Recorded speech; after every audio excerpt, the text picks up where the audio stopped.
Japanese hack and slash goodness, like we've seen many times before.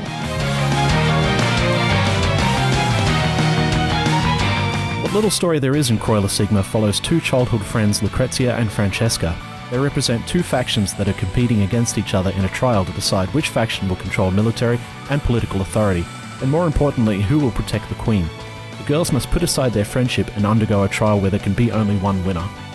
While the story might sound like it has some weight, it's really just tacked on to give you some context for why you're doing what you're doing.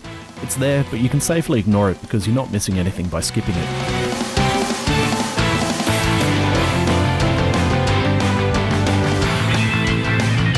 Story mode in Croixleur is at its core a time trial based hack and slash, very reminiscent of Devil May Cry's Bloody Palace mode.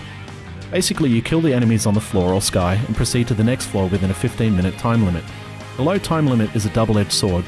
It's great to sit down and mash out a playthrough if you've got a spare bit of time, but if you can make it through to the end, you've literally seen almost everything the game has to offer in that 15 minutes. A little more variety to the floors would have helped immensely in making continuous playthroughs a bit more interesting. The game features additional modes, including Time Attack, which sees you battling it out on a single floor for the highest score, Survival, which has you last as long as you can before succumbing to the might of your enemies, and Challenge Mode, which sets tasks for you to complete that get progressively harder. While these modes do nothing that we haven't seen before in other titles, they are nonetheless kind of expected in a game of this type, and they'll be of most interest to those of you who like arcade-style hack and slashes.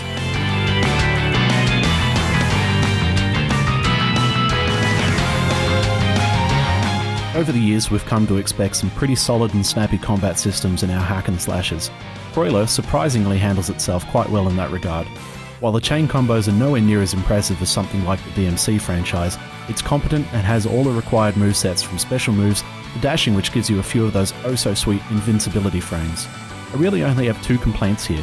The first is that sometimes the animations for stuff like dashing or specials feel really rigid, but once you're in the midst of a battle with an onslaught of enemies, you kind of forget about it.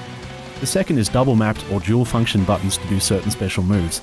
In my case, I hold down a bumper then press one of the face buttons on my controller, but sometimes it doesn't register and you can end up wasting precious invincible moves that are better left for moments of real need or panic.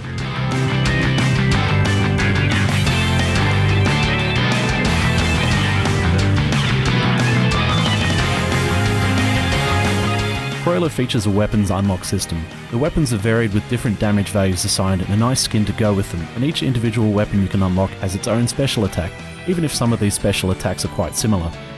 These unlocks are really the only thing that divides the two characters, as there is no discernible difference between the way they fight beyond the special abilities of the weapons they carry. I feel like they've missed an opportunity to inject a bit more variety here, and it would have been nice to see some sort of trade-off between the two characters, perhaps one being strong or faster and vice versa. The variety of enemies is a bit of a disappointment also. If you don't count palette swaps, I've counted about 5 different enemies in total with varying amounts of damage they deal and take. The lack of variety in many aspects of the game leave me feeling like this was a title designed for a handheld console like the Vita, yet strangely it's a PC-only release. I don't know if it's just me, but the limited number of weapons and enemies would be more forgivable if this was to be released as a handheld title. The game uses a hybrid 3D/anime style to good effect, but there's a bit too much baby pastel colouring for my tastes. It also runs at a decent frame rate, which is pretty much mandatory for any game requiring frame-perfect actions. The sound is also fairly disposable, with your usual assortment of anime-esque sound effects to signify exertion and pain.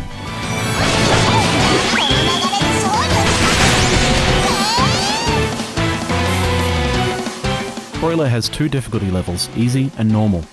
Easy is probably a little too easy, especially in comparison to normal. Having said that, normal's also not that hard once you know what you're doing, especially if you're one of those talented few that can pull off endless SSS combos in games like DMC.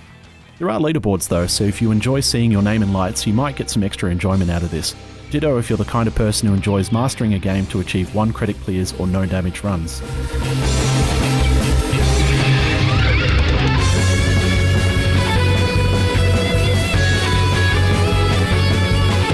Croixleur Sigma won't be for everyone. It takes a particular kind of person to enjoy repeating the same 15 minutes of gameplay over and over again, but if that particular kind of person is you, you could do a lot worse than this game.